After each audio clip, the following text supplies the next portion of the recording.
We now move on into our first panel discussion that will put the focus on the role of HR tech in enhancing employee experience. It's my privilege to invite on the dais our distinguished panel. She is Regional HR Head, Mumbai and MP BizBasket. Please make some noise for Kavita Bagwe.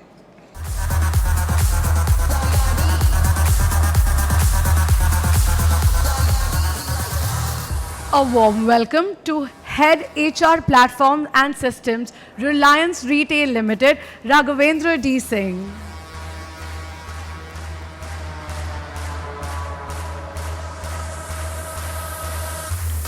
A warm welcome to CPO Hardcastle Restaurants Private Limited, Sandhyadeep Puri.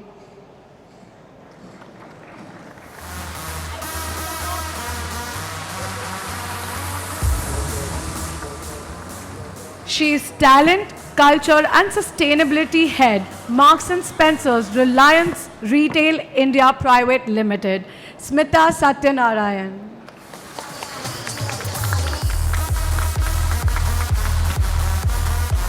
Let's put our hands together for Vice President HR, Metro Brands Limited, Udya Shankar.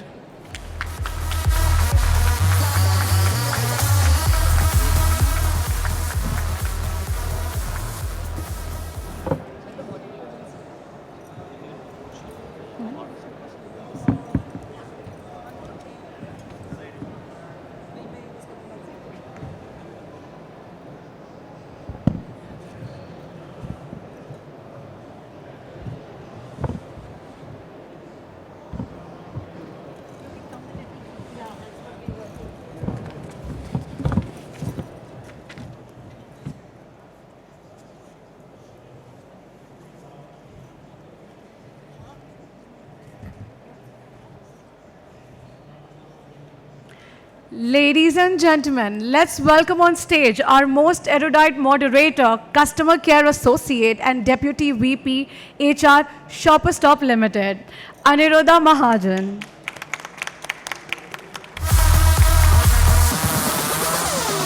Over to you, sir. Hello. Hello everyone, and thank you so much for the warm welcome. I must really thank RAI for organizing this huge event, and it's not only huge, it's a mega event at such a large scale, and for a long time we have been looking forward for so many people, so many HR folks, so many CEOs, so many CHROs to come at such a large venue, at such a large gathering. Fortunately, we have had the privilege to start this session about people and tech. And it's always interesting. I'll just take a seat. So with me we have a very esteemed panel here. But before we go into the panel, I think let's put ourselves maybe 20 years ago. Who would have thought that tech and HR ka discussion would be there on a panel in a retail HR summit? HR will speak about people, it will speak about well-being of employees, it will speak about growth, it will speak about talent management. But now here we are, sitting and talking about technology, how it helps people, how it enables people, how it develops people. And these are some of the topics that I would like to cover with the esteemed panel here. So to my right, I have Sandhyadeep, who is the Chief People Officer for Hardcastle, and Raghavendra Singh, Head HR Platforms, Reliance Retail. Smita is there for Talent and Culture, and Udaya Shankar from Metro Brands. Kavita is there from BigBasket. And two of the colleagues I have worked with before. So Smita and I worked at Walmart about 9 years ago. And maybe 13 years ago, I had worked with Kavita in Metro Cash and Carry. So HR is like a family, and all of you sitting here would have worked and been with each other, seeing each other for such a long time. So I would rather like to take this ahead as a family discussion within our group, then try to make it more formal. And just to begin, I think first question I'd like to pose to Deep. That's what people like to call her. She likes to call herself on. And the first thing that I would like to ask you, Deep, is data analytics and AI are the in thing right now. Okay. So what do you think? How can HR tech predict employee needs proactively and address challenges like burnout or disengagement among employees? Yeah, so correct, data analytics, AI have been the talk of the town for a while now. And while I have very reserved views about it, but definitely I think in today's day and time, just as any other function, analytics and AI both are very critical part of an HR organization. And these are two separate things, the way I have experienced it. Analytics is primarily how you churn data and how you make use of data to make wise decisions. And therefore, on analytics, I would say it's predominantly garbage in, garbage out. And therefore, what you're getting into the system for analyzing the data and information that you're processing in is very critical. So as starters, I think it's important for us to ensure that the data that goes into for analyzing is the right set of data and we know what we want to get out of it. The second part that you've talked of is about AI. I think for an HR organization, still very nascent times on AI, and yet there is significant use and significant value that we are getting out of it, especially around recruitments. I would say AI is coming in very handy. I know in one of my previous organizations, we used AI as a tool for mass hiring. When we hired for call centers, we used AI for AI interviews. So the first round of elimination that we did was using AI interviews. And therefore, recruitment, I would say, is the bedrock where you start using AI, experimenting with it, and really getting value out of it. And then you move to things like employee experience, engagement, burnout. I am yet not very clear on how it kind of will assess burnout, but definitely from the stories that I've heard, AI tends to gauge your facial expressions. AI tends to gauge how you experience each other in the organization and therefore is able to gauge burnout.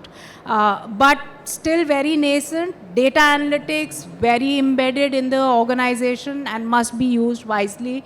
We must know what we are getting out of it before we start putting in data. And there are a lot of tools that kind of work around it, but that's been my early journey into AI and analytics. Thank you, Raghavendra. Would you want to add something? Thank you, Sandhya. So, just wanted to add on the analytics and AI bit. And AI, as we speak, it is kind of has seeped in into every gamut of HR. And you will experience it more in the coming months rather than years, I would say. If you look at the current scheme of things, AI not only just recruitment, of course, it has made a lot of impact, but you look at learning, all your learning recommendations in most of the new tech tools are powered by AI. Your career pathing has got a important role to play as far as AI is concerned. If you look at the entire data set with regard to your number of working hours that a person is making, combine it with the productivity dips, combined with whatever the pulse surveys that you get a fairly good insight whether there is some burnout happening, and that's where you can leverage AI. You can kind of do customized models for yourself and give that in the hands of your HR business partner who can just tweak certain codes by himself or herself. and get the right kind of insights with the data that is already available through all the HR tech platforms that you use. Yeah. Thank you. I think, very well said, Raghavendra. Thank you for that. A lot of us have had tech implementations. Some are seamless. Some have a lot of difficulties in implementation. Uday recently had a experience of a tech implementation. Can I request you, Uday, to share your learnings from the tech implementation? And are there any measurables or KPIs that you track from it that can help us understand whether it was successful and how does it go? Sure. So, Ani, if you ask me, bringing technology to retail was like asking a Tamilian to sing a Hindi poem. So that difficult it was. And when I started building the entire technology HR system for Metro Brands, the first and foremost thought process was that how can I make it more simple? And thanks to PhonePe, Paytm and Google Pay, they ensure that at least they are aware of QR code and they are aware of how to open a smartphone. So that helped us to think through that how can we make it that simple to the front-end staff who is coming into the system. And we started off with a new HRS platform, Akrivia, and then with their help, we started building it. So we made very simple steps like a new joinee joining in the front-end store just need to scan his CV and Aadhaar and PAN number. That's it. His job is over. The manager will approve, and then it comes to HRBP. HRBP checks the data and approves, and then employee code created. In another 5 minutes, this employee code is synchronized with the PAS system. So employee joining in the store at 10 o'clock, by 10:15, he will be able to bill on his own employee number. Our model in the front end is every single sale this employee does, he gets the commission on it. So this is very important to remove the human intervention in the system. So that's the thought process we started off with. And from there till exit, any employee transfer, there is no employee transfer manually happens. If you and me are the two store manager, if I want to transfer an employee from my store to your store, I have to initiate, you have to accept. HR approves. That's it. The next minute, the employee is reflecting in your system. And you can do it in a post-dated also. I want the employee transfer to happen from 1st of April. I can do it and you accept it.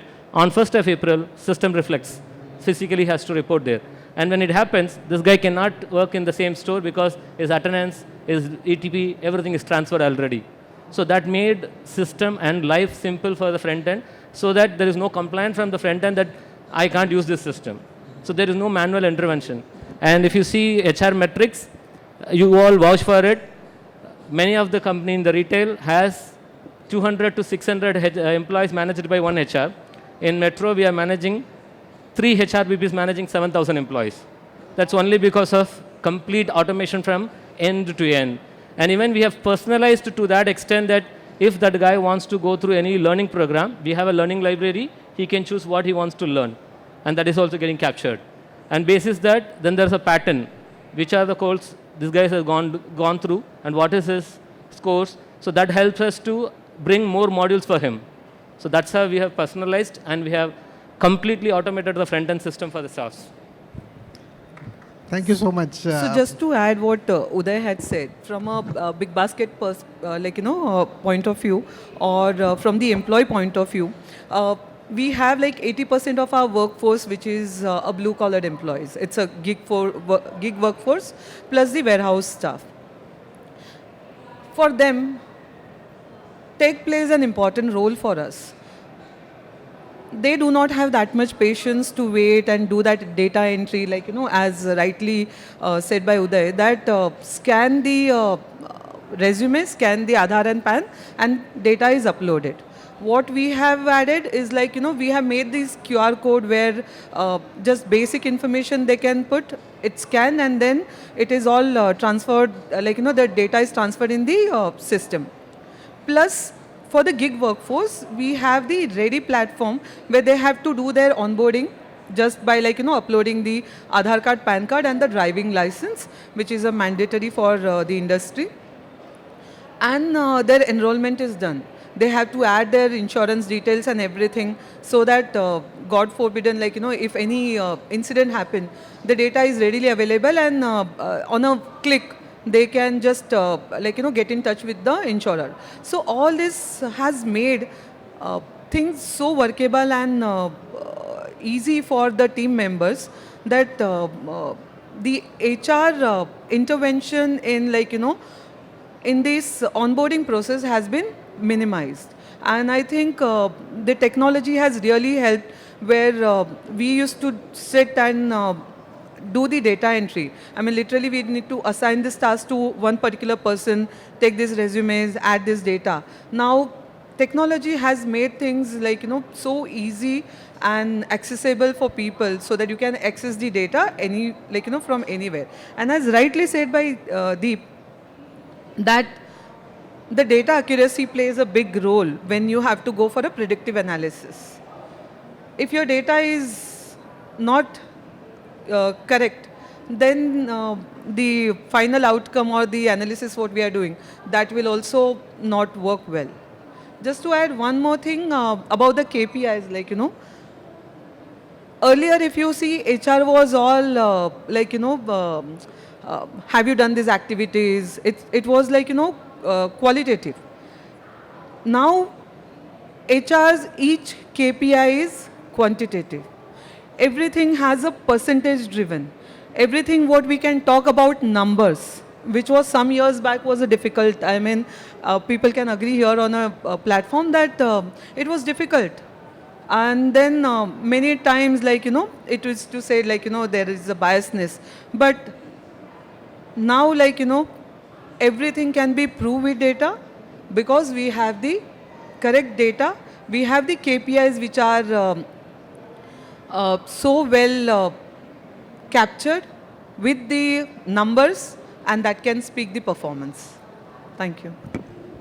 Thanks, Kavita, for your insights. Smith, I just wanted to ask you, you have such a vast experience in culture, employee well-being. And what do you think, how can HR tech support for employee well-being, mental wellness, and overall improve engagement levels? Sure. I think I'm going to start with an interesting factoid. How many of you would know that 90% of data or information that we have today has actually been procured over the past 2 years only? Yeah, everything that you see on our AI and everything that we've seen today, the way we access GPT or anything else, everything, 90% of that has been accumulated over the past 2 years only. And retail also, if you look at it over the past 2 years, after COVID, we saw a huge surge in the way people came to shop. But over a period of the past year, we're seeing a lot of headwinds as well. It's been going on and going forth. So a lot of things are shifting. There's a lot of technology that's coming in.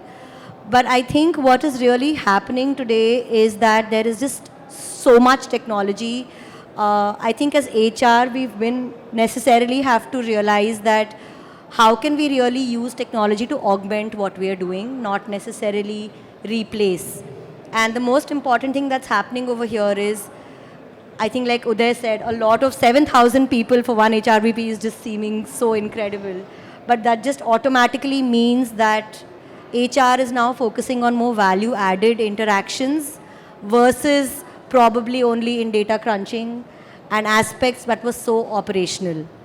So how is it that we are able to enable or adapt to technology that says that in the midst of, I think what Deep also said, there is data that's throwing up which is saying that how many sick days are going wasted, how many sick days are being used up.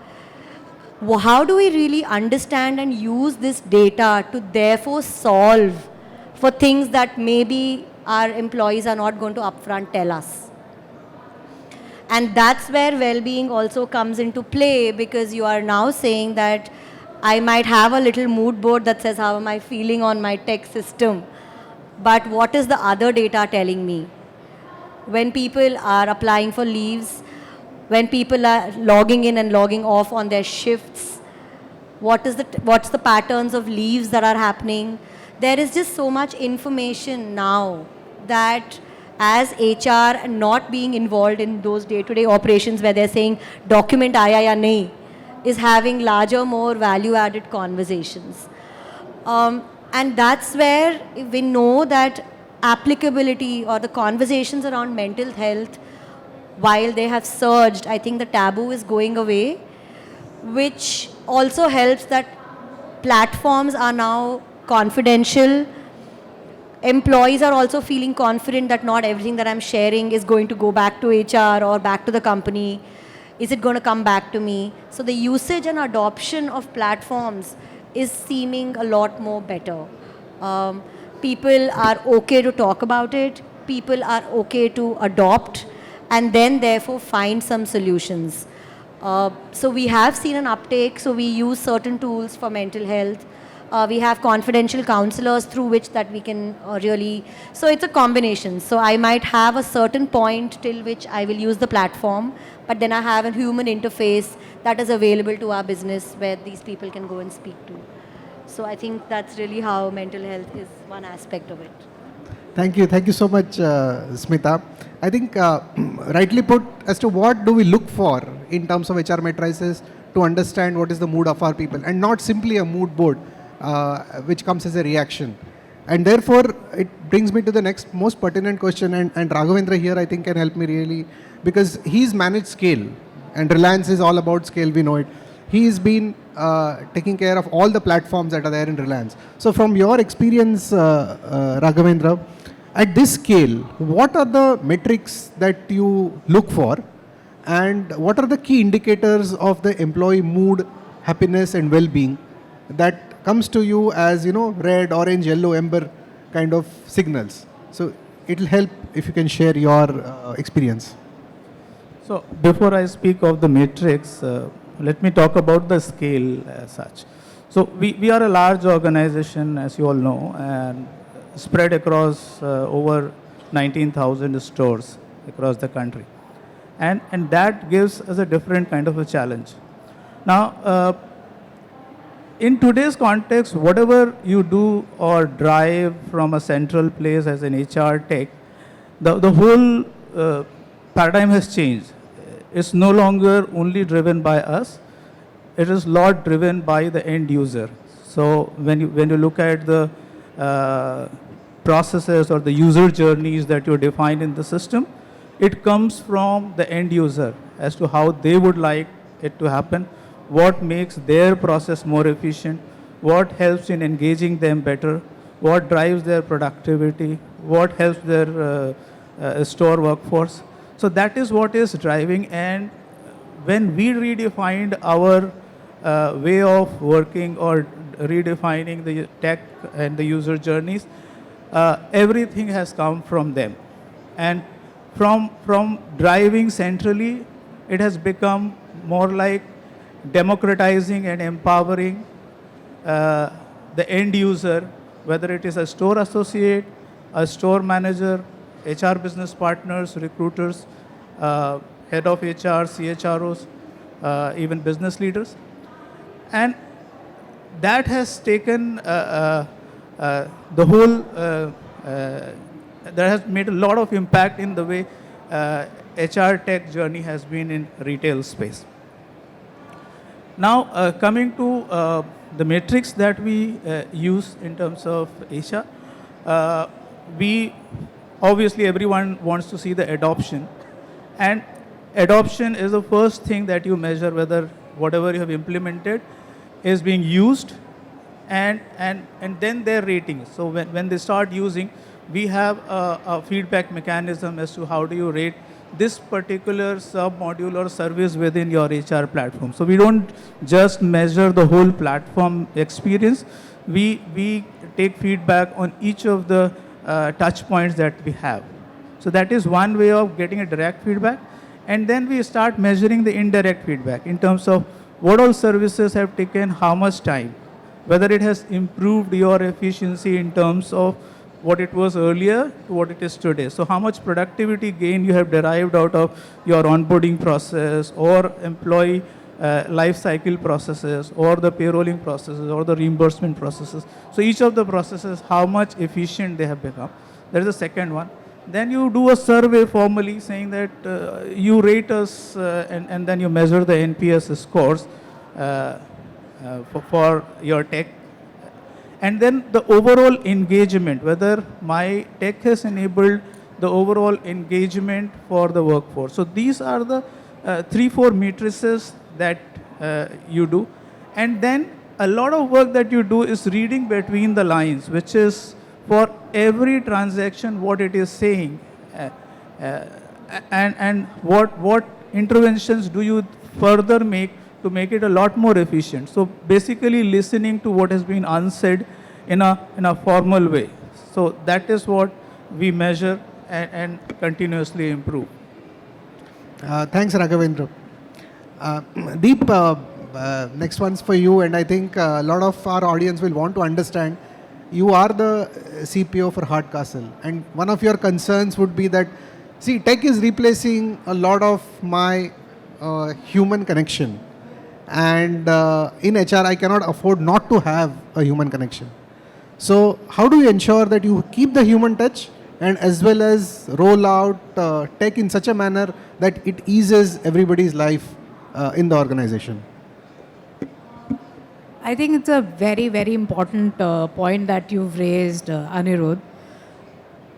Like Uday mentioned, he's got 3 people handling 7,000 people. And how do you ensure that those 3 people have a person-to-person connection and not just a tech-enabled connection?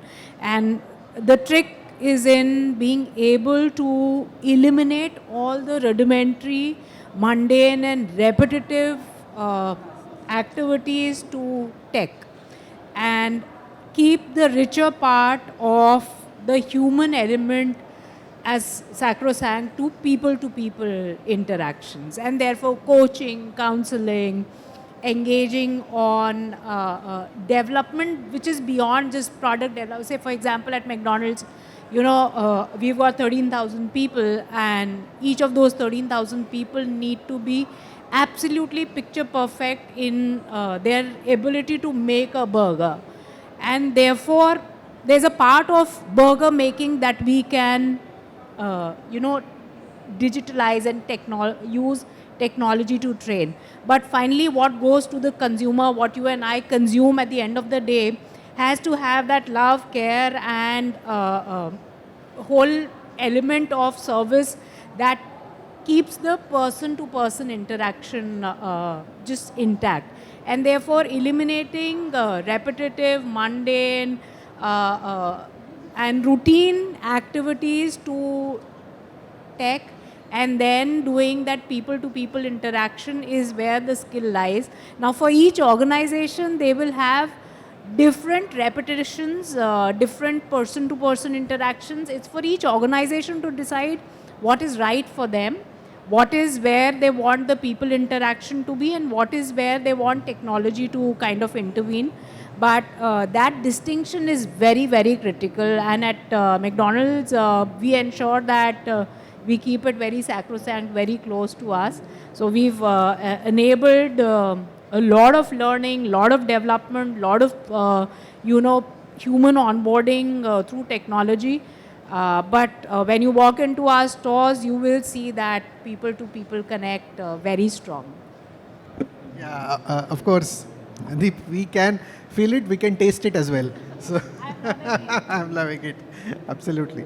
Smita, you have been the employee conscious keeper, custodian of the culture for Marks and Spencer for some time now. So whenever there is a tech implementation, it involves a lot of change management. How did you handle it? What is your experience about it in the past? We'd love to hear from you. So we just happened to be in the midst of a complete implementation of a new HRIS system. So we've had one HRIS system for the past 4 odd years now, and we are in the thick of launching the new system at the end of March. So I think whatever I'm going to say is going to come absolutely from the heart, because there's just so much that we need to. I think step 1, we have made sure that we've used this opportunity of taking on to a new HRIS system to relook at like all our HR practices. M&S has been in the country for long enough, but we thought, what are those things that we probably need to evolve because we anyway have to relook at all workflows. What are those pain points from our teams in the business? And I think somebody spoke about it. I think Raghavendra spoke. Who are those critical stakeholders? What are those pain points of our store managers specifically? How are they doing their rostering? You know, sometimes we just take these things for granted in terms of saying, abhi itne saalon se chal raha hai, to it's probably going well. But we looked at audit points through the year. We looked at just so many things to say, where is that opportunity to relook at practices? And in fact, when we were looking at some of the success measures of the implementation of the program, our success measures have not been necessarily only related to a tech side, but from saying what are those personas of store manager or leaders or etc. to solve for some key problems for them. And I think that way what has also happened is the kind of leadership sponsorship, the leadership buy-in that has come in, because it's an HR tech, why do we need to involve business leaders? So those aspects have been sorted out, which just means that when you have more sponsorship, when you're actually landing to an implementation, a lot of aspects have already been covered.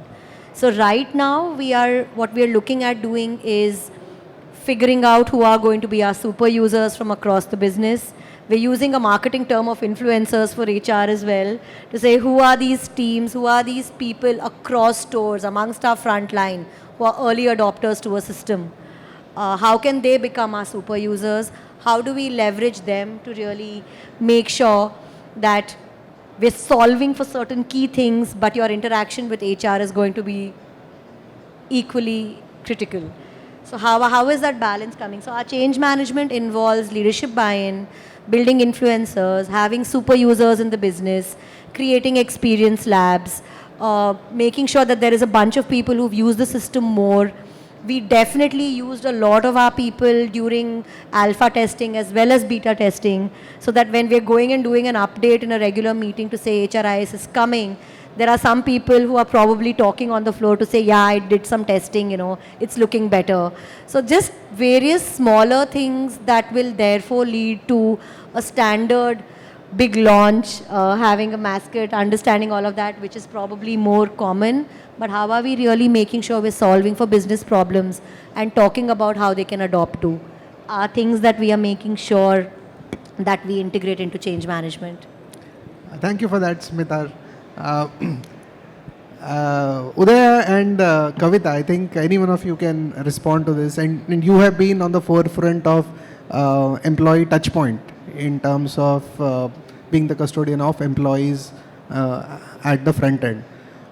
What do you think are the touch points which are important that need to continue to have a human connection, and what areas you think can be taken over by new age tech? If you can elaborate from your experience, that will help. So, just to talk about the employee experience or human resources, it's all about our personal connect with the employees, right?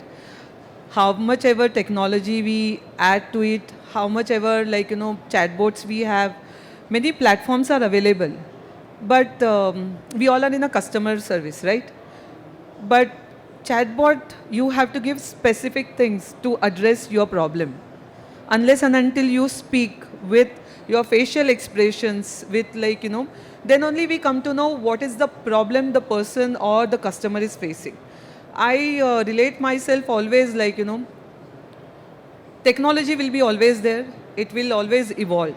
But the human touch, what we all need to give, or it should be there, will be always there. And that's the prime responsibility of human resources. So to talk about the employee well-being, or there are many platforms, as Smita also said, that there is one-on-one connect. And post-COVID, we have seen the mental health, which has been talked a lot about, and the taboo has been it's going now. People talk very freely. It is equally important. I think many organizations have worked on this, and technology has played a big role, where you have a database more than 10,000, more than it's very difficult to get in touch with each employee to just check how are you feeling. But when you open any HRMS system, and that HRMS system, all the smileys come, and then you have to select the smiley, how is your day today? Don't you feel like we all feel nice, right? That smiley itself gives you a very good feeling, and that smile comes on your face, yes. Even if your mood is dipped, you can look at the smiley and you smile. And that's the reason that smiley is there. I think these small things help for employee well-being. If we have to talk about the mental health, definitely the data gets collected and confidentiality is also maintained. But there are certain data points which can gives the pulse if the employee is going through some rough patch, and that works as a predictive analysis, and that can be given to the stakeholders saying that look, we had the say 100 people coming on our platform, they took this test, but there are few employees that we feel that there is a threat of they might harm themselves, so you can just connect with them. So the technology gives you this again, it leverages, it gives you that platform where the stakeholders are alert, that alert is given. Plus, as I said, sorry, I spoke about the HRMS also. So there is a lot when it comes to the human resources and the technology what we are using. The simple leave or the associate who's got a deduction of 150 rupees in their salary, and when they get easily available on the platform that why my 150 rupees has been deducted, because for them it's a huge amount, it's a 10% of their salary. So it makes a difference, or it is really important for them. So all these things are readily available on the platforms which we are creating at the moment. And that's the reason we have to ensure that it is evolved on a daily basis. When you are changing the platforms also, all the success the learnings what we had from the previous platforms can be carried and addressed in the new platform. And all this helps when we are going ahead in our journey. Yeah. So there, I think thank you, Kavita. I think, when Kavita was speaking and I was reflecting about what you had said earlier in terms of you are able to manage 7,000 employees, will a day come when there is no HR required? No, definitely not. So adding to what Kavita was talking about, now you all well versed with the word called hybrid, right? Neither electric nor a fuel, it's hybrid. So everywhere it is becoming hybrid. So that is what we are also looking at. It's going to be hybrid, where there is a technology which handles the transaction jobs, where there's a human resource, people sitting and handling the transition job. So what Kavita was talking about is the same thing. If I say, we are working with our HRMS partner to create a chatbot with the machine learning. There are last 3 years ka data, what are all the queries the employees have raised. So what is, for example, a query is raising how many leave balance I have. System will answer. But the same leave with the word says, my manager is not approving. Immediately system says, HR will be connecting with you. Then that is triggered to the HRBP, and the HRBP will call the employee with the employee number. So there is a catchwords and keywords which are being trained to the machine. So the machine understands that and says that, no, this is required a personal intervention. So now the HRBP will call you. But this is very transactional. So the system is giving a trigger to the employee that speak to HR. When does the trigger come to HR to speak to the employee? That's what I'm saying. It is not the trigger to the employee. It is triggered to the HRBP. The chatbot is connected to HRBP. So HRBP will get the notification immediately that this is the employee code. He immediately needs your attention. Then he has the employee number. With that employee number, he tracks the mobile number. He calls him. Or he calls the store manager, understand first what is the problem before talking to the employee. So that's the system now we are developing. That is one part of it. The other part of it is every month there's a catch-up call. Every HRBP will do a catch-up call with the store managers and the respective area managers to understand what all problems they are facing apart from these technologies. So understand and see what can be closed through transactional putting into the system, and see what that you need your attentions. So that's how it is going to work. So it's never going to be like, no HR. It's always going to be hybrid. Thank you so much for that. I think kind of relief for me and a lot of people. But truly, HR human touch can't be replaced, and I think we all agree to it. We have a veteran here in Raghavendra who's done so many implementations and so many successful implementations. But as a last question, what I'd like to pose to you, you would have faced some failures also, and from that you would have learnings. And if I dare may ask, can you elaborate on what learnings we can all take from your experiences of so many implementations that you have done in HR tech? So, obviously, when you kind of start implementing something or drive adoption, you will have challenges. I would not say failures as such. Each of those are a learning journey to kind of bring a greater success in your implementation. Many times what happens is that you define something, and then when you kind of start implementing, you realize that you have moved halfway, and this is not going to work or solve the problem that we are going to address. And that's when you go back to the board. So sometimes what happens is that when you do not involve all your stakeholders in defining the problem or defining the solution, you are going to have that kind of a challenge, because you will never get to know entire user journey all by yourself. That is the first thing. Well, second is, when you are implementing something, keep all your stakeholders in the loop. No one wants a surprise as such कि कल से ये बंद हो जाएगा, नया चालू हो जाएगा. So make sure that all your users are involved in the design phase, in the solutioning phase, in the testing phase, and in the release phase. So all the stages, if you keep them in the loop and make them your champions during the implementation phase, and that's how you're going to succeed. Otherwise, there will be resistance in some pockets. For us, we are not only, in terms of scale, we are large, we are also diversified. So we have electronics business, we have grocery business, fashion, pharma, and those kind of things. So each of the businesses will have some nuances, different set of policies that will work for their set of businesses in order to drive productivity for their business, or the nature of work itself is different. So make sure that when you are defining, it is not one size fits all. Your tech stack has to be flexible enough to address the need of your businesses, especially different verticals within your businesses, because their needs will be different. So these are two key things. The third thing, which is very, very critical to you, is that don't look as technology in isolation. Look at it as an enabler for all your HR needs, business processes. So for us, the biggest thing that we looked at is that how it is going to drive businesses. So today, all my HR systems and the business applications are linked to HR.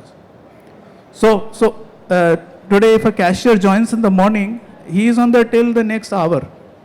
So he gets the access for doing the billing, cashiering in that store the very next moment. He doesn't have to request for an access, because the system reads that, okay, this is the role of that person, and he is supposed to do this kind of a job. He has already taken a certification course, okay, give him access to do the billing. So that is something that you should look at. How will it impact business if we are going to define this way? And that's how a lot of adoption will come automatically. We speak a lot of things about AI and doing. See, AI is not only for HR as such. AI is for the employee, and use AI more like an enabler and assistant to the person, saying that this AI is going to do a lot of transactional job for me. It will give me insights every morning as to what has gone wrong, where I am heading, am I doing the right thing, whether I am kind of meeting my goals. what things should I take up in the next 2 to 3 weeks to stay on the path. So those kind of insights is what AI is going to bring, because that is the only way you can churn a large amount of data and give insights to each individual, personalized to him or her. And that's how you can take your HR tech to the next level, saying that without this I can't perform. And that's going to happen. We will see that change coming in the next couple of years, saying that this is, so today when you kind of look at insights from Microsoft, it gives you saying that, okay, these are the meetings that you did, these are the summarized action items for you, and this is the timeline that within this you need to close. So that is what is already happening. If you customize it further for your employees, for your organization, for that specific store, it's going to be a game changer for you. Yeah. Thanks, Raghavendra. I said the last question, but rather I'd like to pose one more for you, Deep. And we have established that AI is not going to take any of the HR jobs per se. What I would like to understand from you is how should HR professionals equip themselves in terms of HR tech and with AI so that they can be successful in the future? One of the biggest ways to keep ourselves equipped is to read a lot about how AI is impacting lives of organizations. The second way is to experiment. So you read and you experiment. Don't do it at the cost of the organization. Budgets are critical, limited, and therefore learning about it and experimenting with it are the two ways where I believe HR professionals can continue to remain on top of the tech game. If we stop doing that, you asked the question to us whether HR can get redundant. Needless to say, there are many organizations existing in India, where about 2,000, 3,000 odd employees, where there is no HR that is based out of the country. There is a central HR somewhere in APAC. So if we don't work on ourselves and our core, don't get stuck in tech as you mentioned, yes, but do keep on learning about it. See how it will bring value to your function and the organization, because HR is a business function with people agenda. So keep it there, yeah. Very well said, Deep. Thank you so much, everyone. Yeah. So, and just to add that, you asked me that HR is going to be nullified. No. So earlier we were being called as personnel officer, and then moved to human resource, Time office, personal officer, human resource, business partnering. So what I foresee is this: when the AI everything comes into the peak, this HR business partnering also will go off. So we will be called as like a people coach, people mentor, people efficiency. Those are all the things which are going to be the roles in the future, because it is not going to be business partnering anymore. It is going to be like more of how do you enhance your people, how do you nurture your talent, how do you plan your succession planning, how are you going to manage the demand versus supply in terms of human resource. So that's going to be the new roles. So these roles may go, but intervention of people, intervention of HR will remain same. Perfect. Very well said, Udaya. Anybody else wants to add anything? Any thoughts?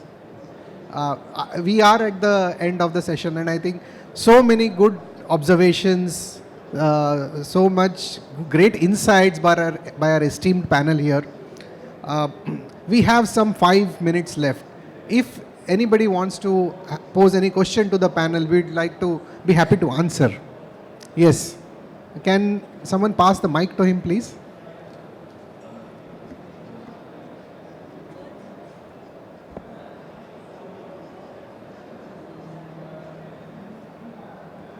Hello. Yes. Hi.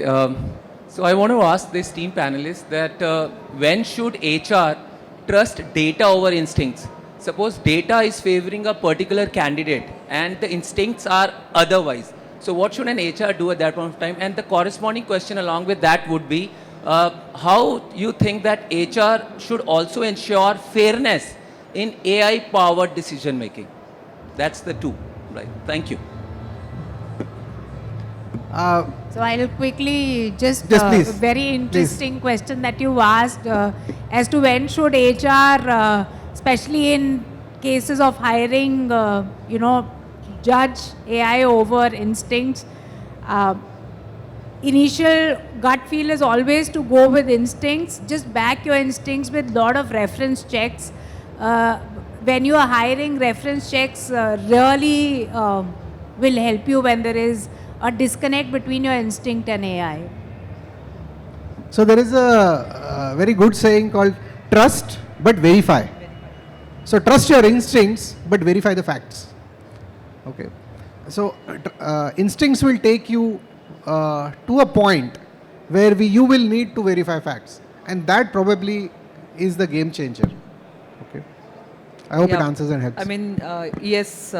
So very often we face this, right? There is a disconnect. We feel, yeah, the answers are perfect, to the point. Definitely, the person must have put his resume uploaded in the chatbot and got the answers, and which we all know. But then your instinct says something is wrong, and it happens. So as rightly said by Aniruddha sir, that I always call him sir. So trust and verify, and always do a ref check when you are in a doubt. It's important for everybody. Always do a ref check, and then you get your answers, and you get those answers. Yes, what I was thinking was right. So I think Smita also wants to add that. Just a point, like we are all building these tools right now. So we are trying to do success profiling, and we're telling the AI to input a certain kind of criteria to select. So if that gut is coming more often, then we probably need to look at the input that is going in. So what's that agility that the teams are continuously going to look at? Because if you're going to constantly diminish a technology, then in very short time, my line managers or my hiring manager are going to say, "Rakhi kyun rahe ho fir, agar sab kuch gut se karna hai?" So how does HR continue to build that credibility to say that I've built something, we're going to try it out, but if there are these aberrations that are becoming more than often, yes, there is a gut, and all of us with experience know that something is off, and that's where trust but verify will come in. But if the process is to ensure that we want the best talent to come out, then it's possible that you're going to revisit this. What is a success profile that you want to go back to? So I think it's about being agile. It is about making sure that it's not anymore, we cannot say if we have set the system, it's done for the next X number of years. We will have to go back to the drawing board to say if these cases are coming more often. So one-off cases, absolutely, your experience will always tell us, trust, verify, go back to your references, go back to the human. And that is why there is no process where there is no round eliminated where there is no human interaction. That will be there. So we'll just have to see where that balance is.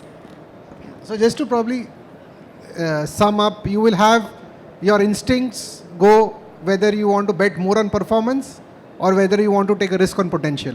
These are the places where you need to take a call. Sometimes you will face with a recruitment question mark.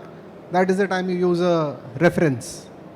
You may face a situation in which you want to promote someone, okay, and the person has done very well in the past, but there is one incident which is probably marring that guy. What do you do? And that's where really the HR expertise, insights, the feel factor comes in. So don't lose that, because that is the essence of HR, of our work. So I would urge everyone, and I'm sure panelists would back me with that, is to trust your instincts, but also look at the facts. I think the timer is saying time's up, and Meenakshi, Monica would really push me out of this podium right now. But thank you so much for being a great audience, and Rai always helps out to get the best from our panelists. Thank you so much.